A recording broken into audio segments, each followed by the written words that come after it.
अस्सलाम वालेकुम दोस्तों, की हाल है? ठीक ठाक? लो दोस्तों माशाल्लाह शौक कर लो, परवादी बच्चे आ।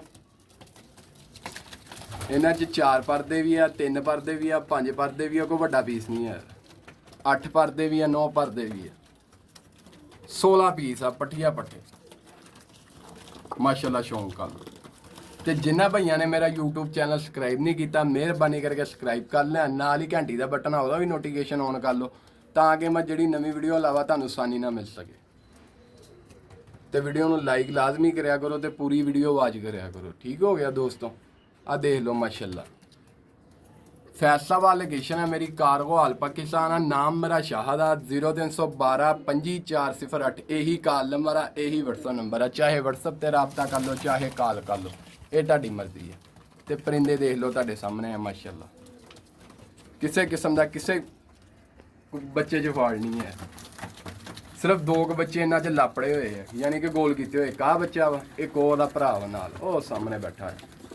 ठीक हो गया दोस्तों? आ देख लो माशाअल्लाह तुहाडे सामने है।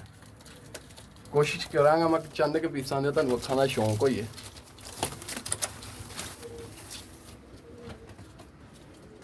टैडी ग्रास होया ते बच्चे वेख लो माशाअल्लाह तुहाडे सामने। आ भी देख टैडी ते गोल्डन ग्रास। ठीक हो गया? यानी कि दोस्तों इद्दां ही ग्रासां च वीडियो ज़्यादा लंबी हो जाती है, तो इस वजह तो लागे करके तुहानूं अखां दा भी शौक करा। आ फिरोजपुरी कराच है बच्चा। ठीक हो गया ना दोस्तों? नीलियां अखां।